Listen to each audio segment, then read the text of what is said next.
Здравствуйте, вы смотрите программу «Гунтар ТВНД», и сегодня у нас на повестке дня 25 января включены 14 вопросов, в том числе проект бюджета Социального фонда на 2017 год и прогнозе 2018-2019 годы. При рассмотрении бюджета Социального фонда на 2017 год были ли предусмотрены средства на повышение пенсий? Не предусмотрен бюджет. Я не знаю, откуда они будут повышать. А председатель соцфонда говорил уже более 600 миллионов сомов. Председатель соцфонда говорит. Ну откуда он не говорит пока. То есть финансовые средства еще не изысканы? Надо изыскать, поэтому я думаю, они обещают повышать пенсию пенсионерам, например. Но откуда они эти деньги, источников найдут, пока мне неизвестно. При рассмотрении бюджета Социального фонда на 2017 год какие проблемы были выявлены и озвучены в ходе рассмотрения? Бул жерде карап атканда маселе аябай билесиздер, бул пенсия маселеси бизде мисалы 40 жыл, 50 жылдан, 30 жылдан иштеген жарандарыбыз бар, аталарыбыз, апаларыбыз бар дегендей өйдө ылдыйын караганда бул жерде базовый ставкалар жөнүндө проблемалар болду. Мисалы көп жыл өзүнүн өмүрүн берген кишилер дагы бир түрдүү менен чыгып, мисалы 3000 жетпеген акча менен мындай аз бир кээ тармактарыбыз бар экен, аз күн иштеген учурда дагы ушундай базовый ставка менен чыга турган. Азыр бул маселе баардыгы көтөрүлдү. Мен ойлойм, социалдык фонд жетекчиси өзүнүн жообун берди реформа боюнча карап чыгуу максатында. Мен ойлойм, эртең өкмөттүк саат боло турган өкмөттүк күндө дагы бул маселе көтөрүлүп, жарандарга жакшы жагына чечилет деген ойлойм. Насколько вы думаете, бюджет соцфонда он осилит такие большие затраты? Вообще-то эта политика у нас постоянная. По мере возможности всегда надо поднимать и базовую ставку, и вообще общий размер пенсии. Это очень актуальный вопрос. Исходя из возможностей, конечно. А вот по поводу увеличения ставки медстрахования на 2%, который предлагает фонд, это обязательно медстрахование? Это вопрос очень спорный. Вообще-то даже то, что мы отчисляем, насколько это эффективно используется, вызывает много нареканий.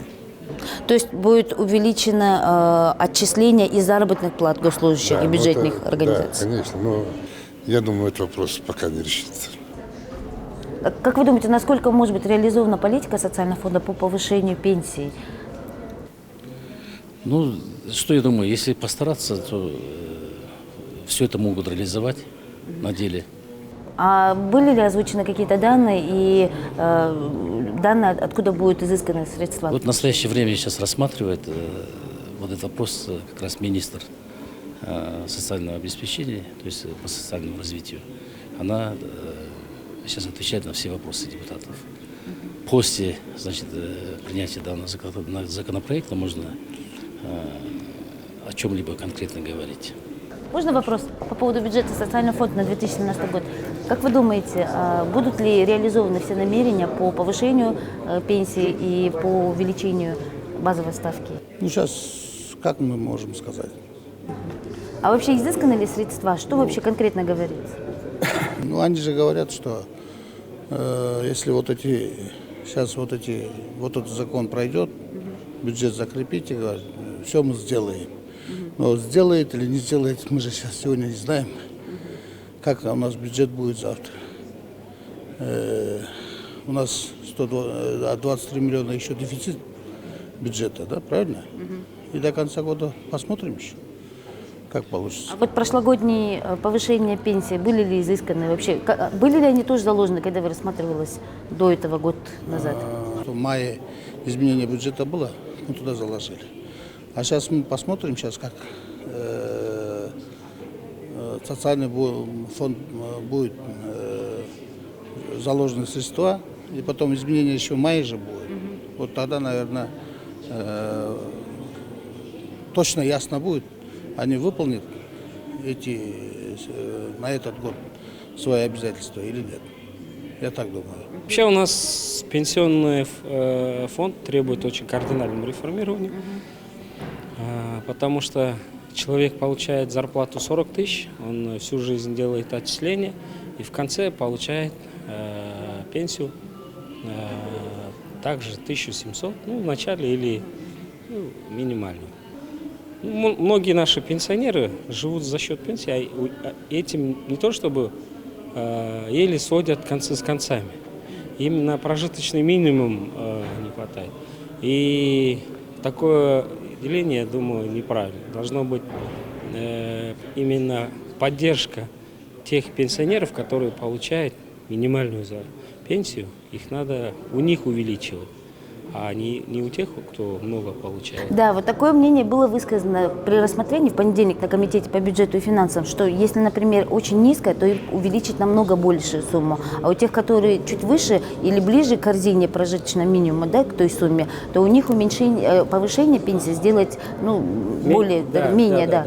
Вот это и было озвучено. Я согласен с этим 100%. Сегодня тоже было озвучено. И еще одна проблема в социальном фонде, допустим, они приравняли расчет социального фонда тем зарплаты предпринимателям и, допустим, у фермеров у них доход сложно исчислять. Но в том районе, кто получает зарплату, они выводят среднюю зарплату, и из него и считают взнос на социальный взнос, то есть платеж в соцфонд. Соответственно, допустим, в Чаткале, где работает много золоторудных компаний, где у сотрудников, скажем, зарплата много, они платят взнос в социальный фонд в 2 раза больше, чем в других районах. В Кемине, допустим, они платят больше, чем в других, в Атбаши или в других районах. Вносят в соцфонд в 2 раза больше, чем других объектов. И в этом тоже есть несправедливость. Поэтому мы сегодня тоже высказали, я с этим тоже не согласен. Должна быть такая справедливая, объективный платеж в соцфонд.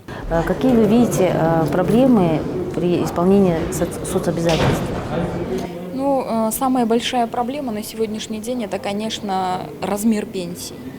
Потому что в одном из интервью еще в конце прошлого года, 2016 года, председатель говорил, что можно прожить по подсчетам на 4000 сом. Это вызвало волну возмущения у граждан.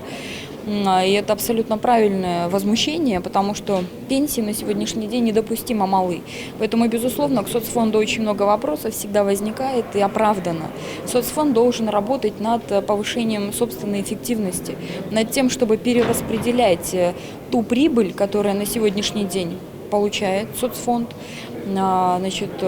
профицит, скажем так, собственного бюджета, перераспределять на повышение пенсий. И действительно речь идет о том, чтобы сократить разрывы между людьми, получающими маленькие пенсии, и большие. У нас очень большие разрывы между пенсионерами в размерах пенсий.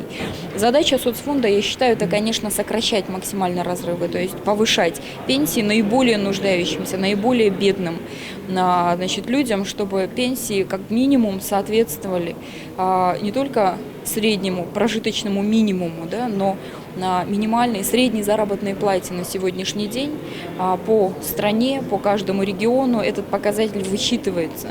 И он наиболее приближен к адекватным расходам человека, которые составляют его потребности и нужды. То есть речь идет не о 4000 сомах, на которые, как говорил ранее председатель, якобы можно прожить. Нет, на сегодняшний день практически это очень сложно. Лекарства очень дорогие пожилым людям. Большую часть приходится тратить на уголь, на коммунальные услуги, на лекарства, услуги здравоохранения, на питание. Если эти расходы посчитать, никак это не укладывается в 4000. Причем 4000 – это достаточно средний размер пенсии, потому что, к сожалению, многие граждане получают 2000 сомов. Это вообще немыслимо малые пенсии, поэтому, безусловно, нужно повышать пенсии. И при рассмотрении бюджета соответствующие рекомендации были даны соцфонду. Мы, конечно, будем следить. Было внесено в нашем соцкомитете предложение для того, чтобы перераспределить прибыль, которую получает соцфонд, на повышение пенсий.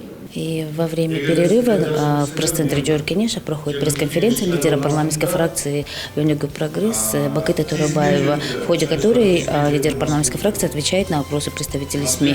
На этом программа «Гунтер Тюнде» завершена. Спасибо за внимание.